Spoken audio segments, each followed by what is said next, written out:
നമസ്കാരം. ജമ്മുകാശ്മീരിലെ ഭീകരാക്രമണങ്ങളെ തുടർന്നുണ്ടായ സുരക്ഷാ സാഹചര്യങ്ങൾ വിലയിരുത്തിയ ശേഷം കേന്ദ്ര ആഭ്യന്തരമന്ത്രിയുടെ ശ്രദ്ധ മണിപ്പൂരിലേക്ക് മാറുകയാണ്. നമുക്കറിയാം, 2023 മെയ് മാസം 3-ാം തീയതിയാണ് മണിപ്പൂരിൽ കുറേ നാളായി ഇല്ലാതിരുന്ന, അതായത് കഴിഞ്ഞ 10 വർഷങ്ങളായി അവിടെ വലിയ പ്രശ്നമില്ലായിരുന്നു.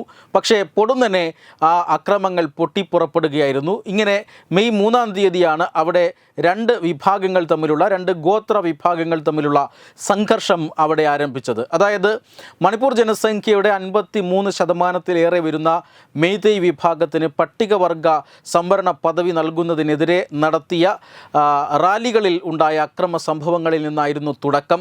അത് വലിയൊരു സംഘർഷമായി മാറുകയും ഏതാണ്ട് ഇതുവരെ 220ഓളം പേരുടെ ജീവനെടുക്കുകയും ചെയ്ത ഒരു വലിയ കലാപമായി മണിപ്പൂർ സംഘർഷം മാറുകയായിരുന്നു. മണിപ്പൂർ സംഘർഷം പരിഹരിക്കാൻ നീളുന്നതിനെതിരെ ഈ അടുത്ത കാലത്തായി രാഷ്ട്രീയ സ്വയംസേവക സംഘത്തിൻ്റെ സർസംഘചാലക് മോഹൻ ഭാഗവതും വലിയ വിമർശനങ്ങൾ ഉന്നയിച്ചിരുന്നു. അതായത് മണിപ്പൂരിലെ ജനത കഴിഞ്ഞ ഒരു വർഷമായി സമാധാനം ആഗ്രഹിക്കുകയാണ്. അവർക്കിതുവരെയും സമാധാനം കൊടുക്കാൻ സാധിച്ചിട്ടില്ല. തെരഞ്ഞെടുപ്പ് കഴിഞ്ഞ സ്ഥിതിക്ക് മണിപ്പൂരിലേക്ക് ശ്രദ്ധ തിരിക്കേണ്ട സമയമായി. മുൻഗണന നൽകിക്കൊണ്ട് മണിപ്പൂർ വിഷയം പരിഗണിക്കണം എന്ന് അദ്ദേഹം പറഞ്ഞിരുന്നു. തീർച്ചയായും BJP 3-ാം തവണ അധികാരത്തിലേറിയ സ്ഥിതിക്ക് RSS മേധാവിയുടെ ഈ വാക്കുകൾ അവർ കൃത്യമായി തന്നെ മുഖവിലക്കെടുക്കും. അതിൻ്റെ ഒരു തുടക്കമെന്ന നിലയിലാണ് കേന്ദ്ര ആഭ്യന്തരമന്ത്രി ഇപ്പോൾ മണിപ്പൂരിലെ സാഹചര്യം വിലയിരുത്തിക്കൊണ്ടുള്ള ഒരു അടിയന്തര യോഗം കഴിഞ്ഞ ദിവസം ചേർന്നത്. ഈ യോഗത്തിൽ ഈ മണിപ്പൂർ വിഷയവുമായി ബന്ധപ്പെട്ട് അതിൽ പങ്കെടുത്ത ഉന്നത ഉദ്യോഗസ്ഥരും മുഖ്യമന്ത്രി ബിരേൻ സിംഗ് അടക്കമുള്ളവർ ഈ അമിത്ഷായ്ക്ക് നിലവിലെ സാഹചര്യം, സുരക്ഷാ സാഹചര്യം വിവരിച്ചു കൊടുക്കുകയായിരുന്നു. അതിനുശേഷം ചില ഭേദഗതികൾ അമിത്ഷാ നിർദ്ദേശിക്കുന്നു. എന്തു വന്നാലും അക്രമം തടയണം എന്ന നിർദ്ദേശമാണ് ഇപ്പോൾ അമിത്ഷാ നൽകിയിരിക്കുന്നത്. എന്തായാലും കഴിഞ്ഞ ദിവസത്തെ ഈ അവലോകന യോഗത്തിൽ ഉണ്ടായ തീരുമാനം, പ്രധാനപ്പെട്ട തീരുമാനങ്ങളിൽ ഒന്ന്, രണ്ട് വിഭാഗങ്ങളായി, അതായത് സംഘർഷങ്ങളിൽ ഏർപ്പെട്ടിരിക്കുന്ന മെയ്തി വിഭാഗവുമായും കുക്കി വിഭാഗവുമായും കേന്ദ്ര ആഭ്യന്തര മന്ത്രാലയം നേരിട്ട് ചർച്ച നടത്താൻ പോകുന്നു എന്ന ഒരു വലിയ തീരുമാനമാണ് അമിത്ഷായുടെ നേതൃത്വത്തിലുള്ള യോഗം കൈക്കൊണ്ടത്.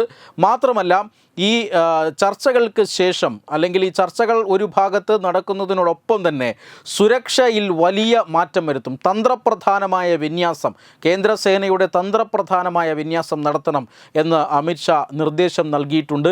അതനുസരിച്ച് കേന്ദ്ര സേനയുടെ ഡിപ്ലോയ്മെൻറ്റിൽ ചില വ്യത്യാസങ്ങൾ ഉണ്ടാകും.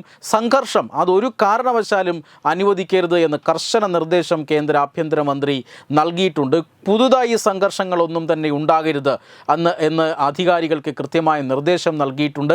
മണിപ്പൂർ പോലീസിലെയും അതുപോലെ തന്നെ വിവിധ കേന്ദ്ര സേനകളുടെയും ഉന്നത ഉദ്യോഗസ്ഥർ, അതുപോലെ തന്നെ മണിപ്പൂരിലെ സുരക്ഷാ ചുമതലയുള്ള ഉദ്യോഗസ്ഥർ, മുഖ്യമന്ത്രി ബിരേൻ സിംഗ്, അതോടൊപ്പം തന്നെ കരസേനാ മേധാവി, മറ്റ് കരസേന ഉന്നത ഉദ്യോഗസ്ഥർ എല്ലാം തന്നെ ഈ യോഗത്തിൽ പങ്കെടുത്തിരുന്നു. ഈ യോഗത്തിൻ്റെ ഉദ്ദേശം വളരെ വ്യക്തമാണ്. മണിപ്പൂരിൽ എത്രയും വേഗം സമാധാനം കൊണ്ടുവരിക. മണിപ്പൂരിന് പരിഗണന അല്ലെങ്കിൽ മുൻഗണന കൊടുക്കുകയാണ് കേന്ദ്ര സർക്കാർ. അതിൻ്റെ ഭാഗമായി ഇരു വിഭാഗങ്ങളും തമ്മിലുള്ള ചർച്ചയ്ക്ക് കേന്ദ്ര ആഭ്യന്തര മന്ത്രാലയം തന്നെ മുൻകൈയെടുക്കുന്നു. ചർച്ചയിൽ തീർച്ചയായും ഇക്കാര്യത്തിൽ പ്രശ്ന പരിഹാരത്തിന് ആത്മാർത്ഥമായ ശ്രമമുണ്ടാകും. പ്രശ്നം പരിഹരിക്കപ്പെട്ടില്ല എങ്കിൽ കൃത്യമായി ഈ അക്രമ സംഭവങ്ങൾ അവസാനിപ്പിക്കാനുള്ള മാർഗങ്ങൾ ഇതോടൊപ്പം തന്നെ അമിത്ഷാ നൽകിയിട്ടുണ്ട്. കൃത്യമായി ഈ നിയമം ലംഘിക്കുന്നവർക്കെതിരെ കർശന നടപടി സ്വീകരിക്കും. പലതരത്തിലുള്ള അക്രമങ്ങൾ നടത്തുന്നവരെ നേരിടുന്നതിനായി സേനയിൽ വലിയ വ്യത്യാസം, സേനാ വിന്യാസത്തിൽ വലിയ വ്യത്യാസം വരുത്തും. നിയമം ലംഘിക്കുന്നവരെ കർശനമായി തന്നെ നേരിടാൻ തന്നെയാണ് ആഭ്യന്തര മന്ത്രാലയത്തിൻ്റെ തീരുമാനം. എന്തായാലും മണിപ്പൂരിൽ വരും ദിവസങ്ങളിൽ സമാധാനത്തിൻ്റെ ദിനങ്ങൾ ആയിരിക്കുമെന്ന് ഉറപ്പുവരുത്തുകയാണ് ഇപ്പോൾ കേന്ദ്ര ആഭ്യന്തര മന്ത്രാലയത്തിൻ്റെ ലക്ഷ്യം. വെബ് ഡെസ്ക് തത്തുമൈ ന്യൂസ്.